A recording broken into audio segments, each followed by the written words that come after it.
প্রতিপালকের প্রতি ঈমান এনেছো, তোমরা যদি ফিরে না আসো, তোমরা যদি আবার অগ্নি পূজা শুরু না করো, তোমরা যদি আবার মূর্তি পূজা শুরু না করো, তোমাদেরকে হত্যা করা হবে। তখন প্রত্যেক মানুষ ঈমানের উপরে অটল থাকলো। ঈমানের উপরে কি থাকলো? অটল থাকলো, যে না, আমরা যেহেতু আসল উপাস্যকে খুঁজে পেয়েছি, আমাদের প্রতিপালককে খুঁজে পেয়েছি, সৃষ্টিকর্তাকে খুঁজে পেয়েছি, রিজিক দাতাকে খুঁজে পেয়েছি, সুতরাং সেখান থেকে ঈমান বিনষ্ট করে আসা সম্ভব নয়। তখন সমস্ত মানুষ যখন আল্লাহ তাআলার প্রতি একত্ববাদের ঘোষণা দিয়ে একমাত্র আল্লাহ তাআলাকে উপাস্য হিসেবে গ্রহণ করে নিয়ে লা ইলাহা ইল্লাল্লাহ, আল্লাহ তাআলার একত্ববাদের ঘোষণা দিয়ে দিল, তখন এই সকল মুমিন বান্দাদেরকে, এই সকল মুসলিম বান্দাদেরকে, ইসলাম গ্রহণকারী বান্দাদেরকে এই বাদশাহ হত্যা করার জন্য একটা গর্ত খনন করলো, বিশাল গর্তের ব্যাপার। এরপরে কি করলো? গর্ত খনন করার পরে সবাইকে একত্রিত করে গর্তের মধ্যে নিক্ষেপ করা হলো এবং বলা হলো, তোমরা যদি ফিরে না আসো, অর্থাৎ আবার যদি অগ্নি পূজক না হয়ে যাও, আবার যদি তোমরা মূর্তি পূজা শুরু না করো, তাহলে তোমাদেরকে আগুন দিয়ে পুড়িয়ে দেওয়া হবে, গর্তের ভিতরে আগুন দিয়ে পুড়িয়ে দেওয়া হবে। এরপরে তাই করা হলো, তাদেরকে আগুন দিয়ে পুড়িয়ে দেওয়া হলো মুমিনদেরকে।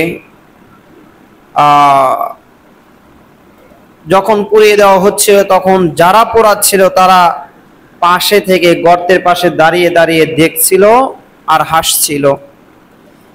এই হলো ঘটনা। গত খুতবায় বা গত পর্বে আমাদের আলোচনা এটা হয়েছে। এই হলো মোট ঘটনাটা।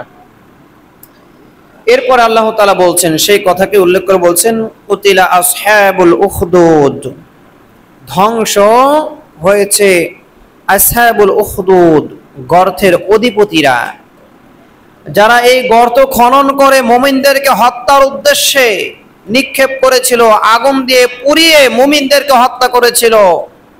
এই মুমিনদেরকে হত্যা করা হয়েছিল, তাই বলে কি মুমিনরা ধ্বংস হয়ে গিয়েছে? ধ্বংস হয়ে যায়নি। মুমিনরা ধ্বংস হয়ে যায়নি। ধ্বংস হয়েছে কারা? কুতিলা আসহাবুল উখদুদ, ওই গর্তের অধিপতিরা, যারা গর্ত তৈরি করেছিল, যারা পাশে দাঁড়িয়েছিল, যারা হত্যা করেছিল, তারা ধ্বংস হয়েছে। এখন বলুন তো, এই ধ্বংস বলতে আপনি কি বোঝেন?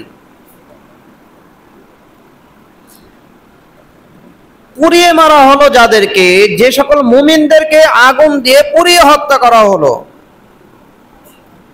যেমনি ভাবে ভারতে মুসলিমদেরকে গোস্ত খাওয়ার অপরাধে মুখ সেলাই করে দেওয়া হয়, পিটিয়ে হত্যা করা হয়, বাড়িতে গরুর গোস্ত আছে সন্দেহে তাদেরকে হত্যা করা হয়, ফিলিস্তিনের মুসলিমদেরকে হত্যা করা হয়, এরপরে আপনার সুদানে মুসলিমদেরকে হত্যা করা হচ্ছে।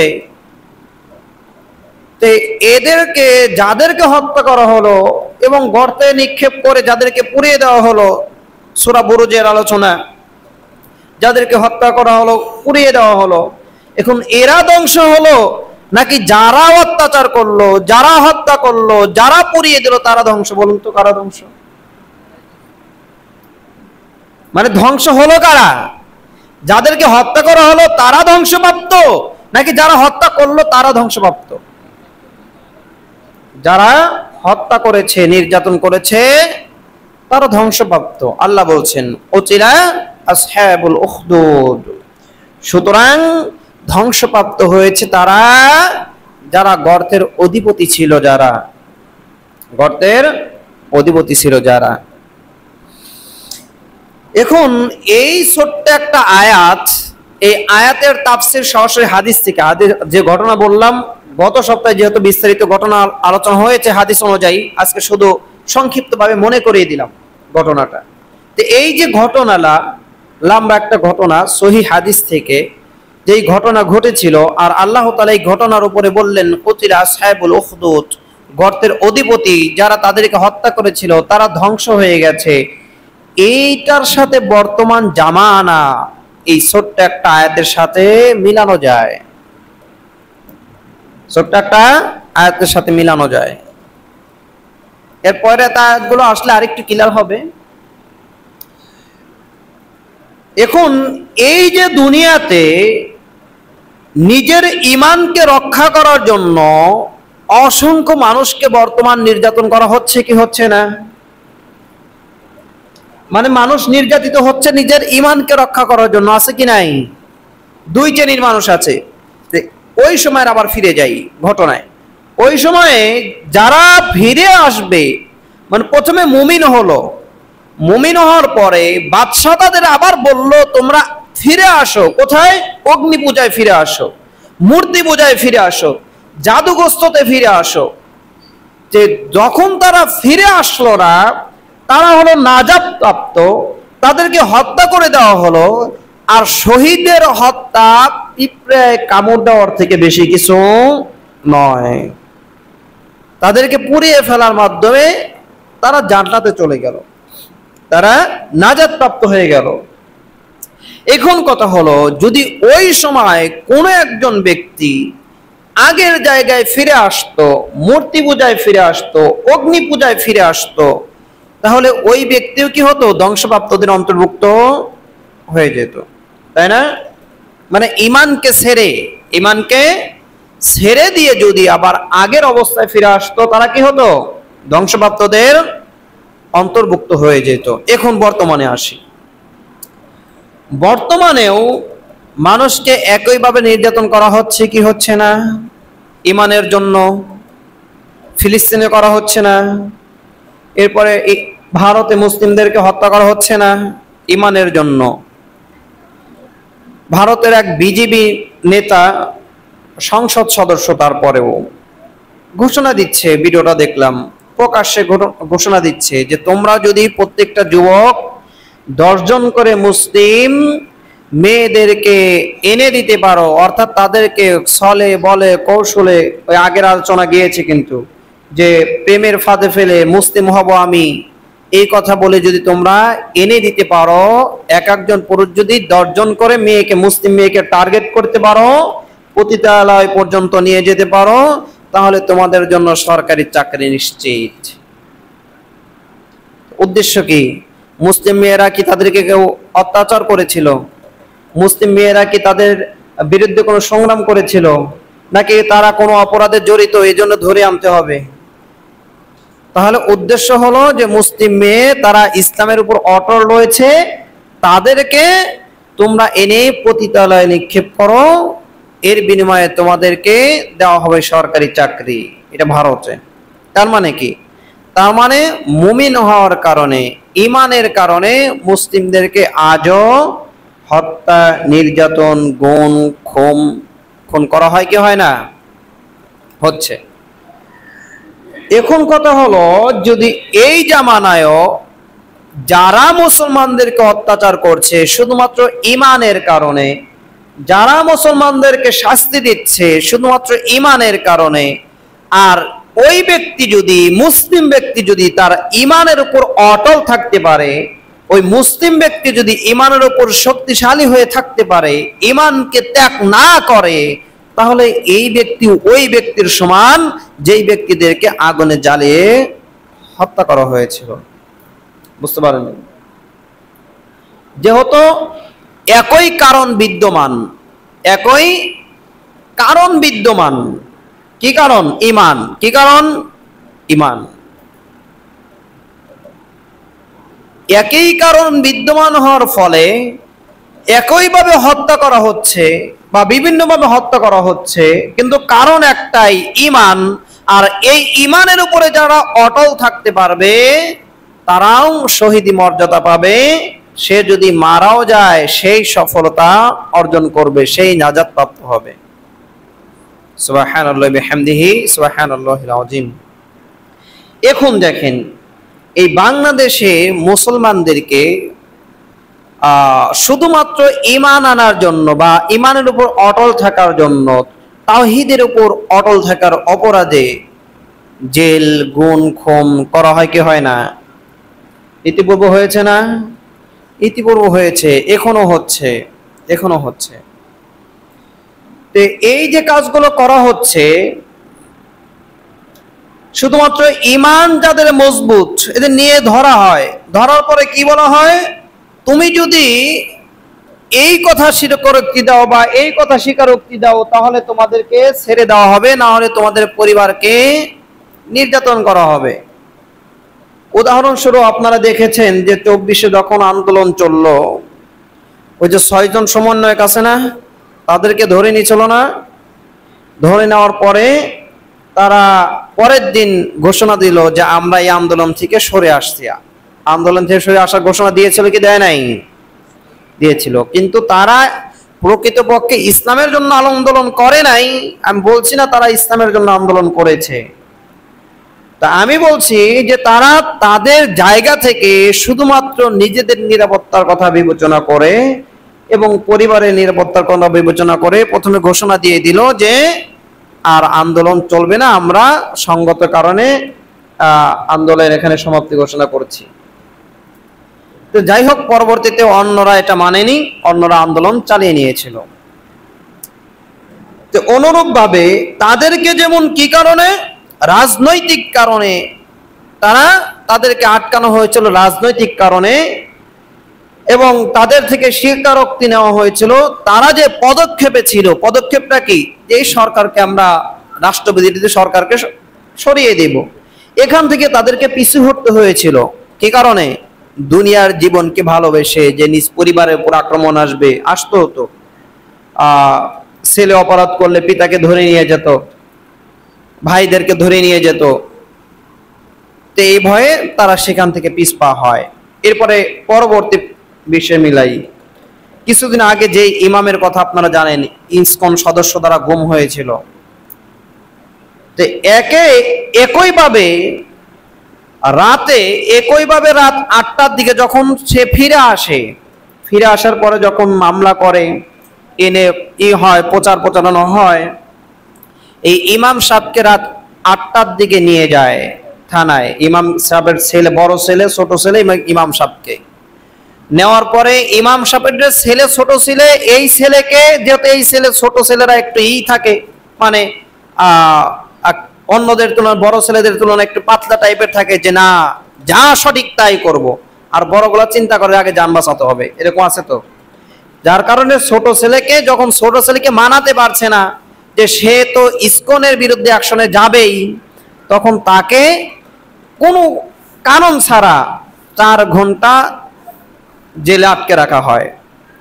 4 ঘন্টা আটকে রাখা হয়। আর এই পাশে ইমাম সাহেবকে বসিয়ে, ইমাম সাহেবকে আলাদা করে, বড় ছেলেকে আলাদা করে রেখে ইমাম সাহেবের থেকে স্বীকারোক্তি নেয়। কিসের স্বীকারোক্তি নিয়েছিল দেখেননি? যে আমি নামাজ পড়ে বের হলাম, বের হওয়ার পরে মনে হইল যে আমি একটু একটু হেঁটে হেঁটে একটা গাড়িতে চড়ি, মনে হলো একটু ওই জয়দেবপুর যাই, এরপরে মনে হলো যে সাভারে যাই, আমার মনে হলো একটু গাড়িতে, শ্যামলী গাড়িতে উঠি। আচ্ছা, আর একটা কথা, শ্যামলী গাড়ি সম্পর্কে 2টা কথা বলে নিই। শ্যামলী গাড়ি যে পরিবহনের যে মালিক, এ কিন্তু সরাসরি বাংলাদেশ বিরোধী। সে এর এজেন্ট হিসেবে কাজ করে। শ্যামলী পরিবহনের অর্থের যে যোগান হয়, অর্থের যে ইনকাম তারা করে, এর লাভের সিংহভাগ টাকা সে এর এজেন্ট হিসাবে বাংলাদেশকে ভারতের অন্তর্ভুক্ত করার কাজে ব্যবহার করে এবং মুসলমানদের বিরুদ্ধে ব্যবহার করে। শ্যামলী গাড়ির তো সার্ভিস একটু ভালো, তাই না? সার্ভিস পাওয়ার আগে এইটা চিন্তা করবেন যে আপনি 500 টাকা দিয়ে যদি গাড়িতে ওঠেন আর তার যদি 200 টাকা লাভ হয়, তাহলে এই 200 টাকা লাভের মধ্যে থেকে অন্তত 150 টাকা আপনাকে হত্যা করার জন্য, আপনার মাকে, আপনার বোনকে, আপনার মেয়েকে ভারতের পতিতালয়ে বিক্রি করার জন্য ওই টাকা ব্যবহার করবে। বুঝতে পেরেছেন কথা? শ্যামলী পরিবহনে উঠবেন, তার যদি আপনার ভাড়া থেকে 250 টাকা লাভ হয়, তো মনে রাখবেন এখান থেকে 150 টাকা আপনাকে হত্যা করার জন্য, আপনার বাড়ির মেয়েদেরকে, মা বোনদেরকে লাঞ্ছিত করার জন্য ব্যবহার হবে, এটা নিশ্চিত থাকবেন। আচ্ছা, এরপরে আসি। এরপরে ইমাম সাহেবের কি মনে হলো যে ওই যে নাহিদ আসিফদের মতোই স্বীকারোক্তি দিল, আমরা আর কি করতে চাই না, আমরা আর আন্দোলন চালাতে চাই না। তো এই ইমাম সাহেবও দেখলো বিপদে পড়ে গেছে। এখন যদি আমি সত্যভাবে উদ্ঘাটন করতে যাই, আমাকে তো হত্যা করা হবে, আমার ছেলেকে তো একটাকে আটকে রেখেছে। এখন পিতার সামনে যদি কোনো ছেলেকে জেলে ভরে দেয়, এরপরে যদি বলেন যে আপনি যদি এই স্বীকারোক্তি না দেন তাহলে কিন্তু তাকে ছাড়ানো যাবে না, তাকে জঙ্গি মামলায় ঢুকিয়ে দেব। এখন এই পিতা কি করবে? ও মামলা করবে, ও বলবে যে না আচ্ছা ঠিক আছে। তাই হয়েছে। এরপরে সে একা একাই গাড়িতে চড়ে, একা একাই যায় সেই সীমান্ত অঞ্চলে। সেখানে যাওয়ার পরে একা একাই নাকি নিজের কাপড় খুলে, একা একাই মনে চাইলো তাই কি করলো, পায়ে শিকল পরায়। এই হলো কাহিনী, কত কাহিনী। এখন কথা হলো যে ওই যে যাদেরকে মাটিতে গর্ত করে পুড়িয়ে দেওয়া হয়েছিল, উতিলা আসহাবুল উখদুদ, ভুলে গেছেন নাকি?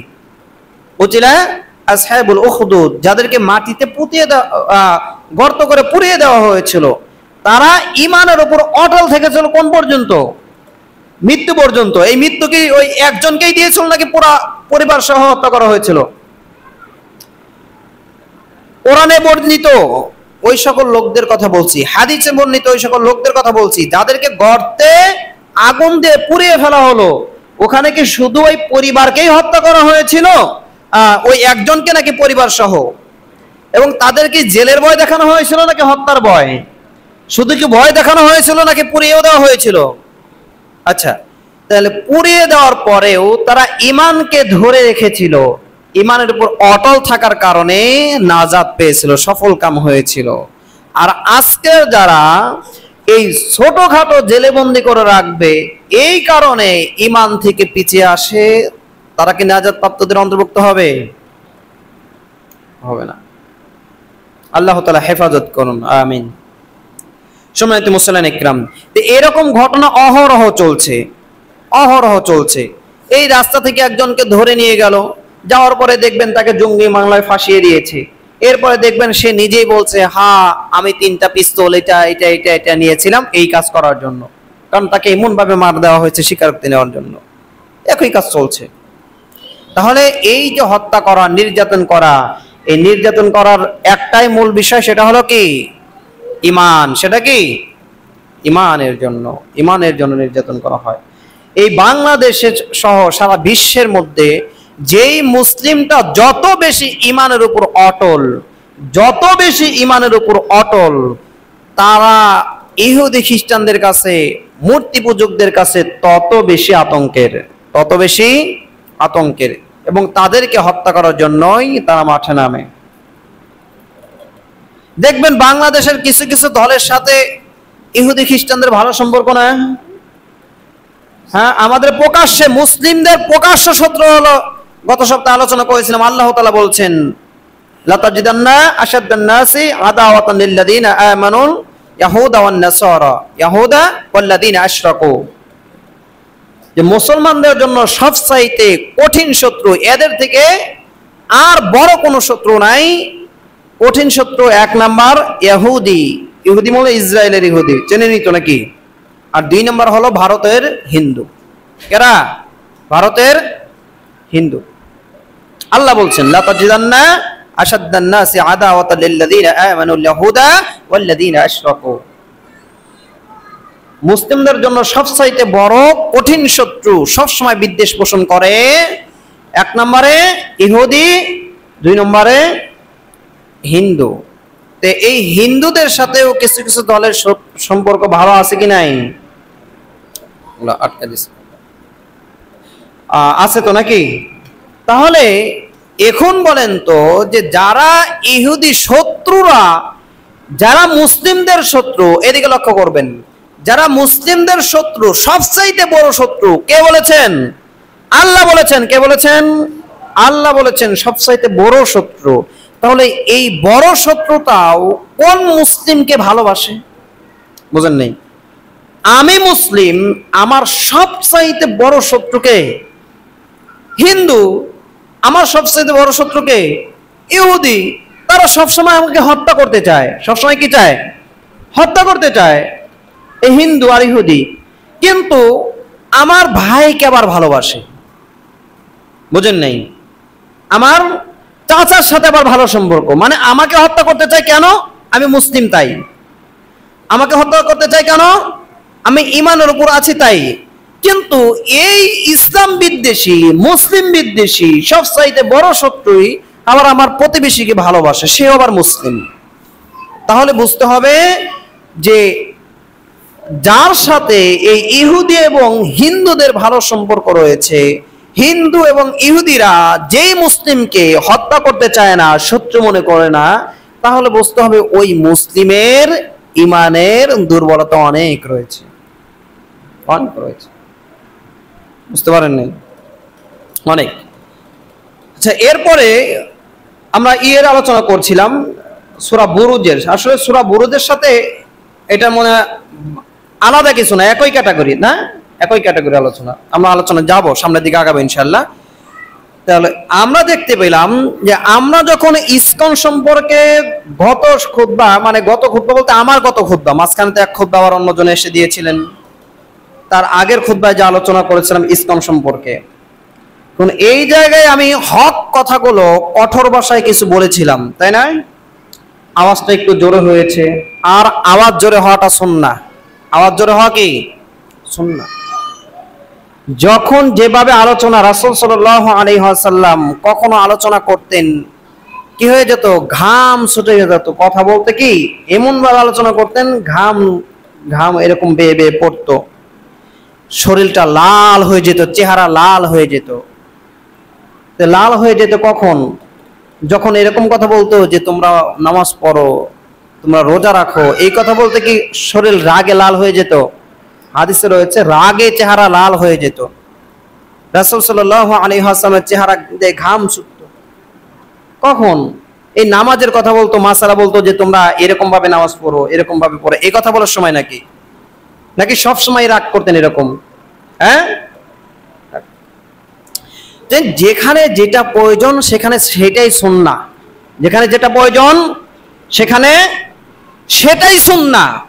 আর এই রাগান্বিত ভাষা আপনার কাছে যদি সহজ ভাষা ভালো লাগে, সহজ ভাষাটা ভালো লাগে, কিন্তু রাগান্বিত ভাষাটা যদি আপনার শরীরে বিঁধে যায়, আপনার শরীরে বিঁধে যায়, তাহলে আপনি মনে করে নিয়েন যে আপনি ওই রোগে আক্রান্ত যার ওষুধ দেওয়া হচ্ছে।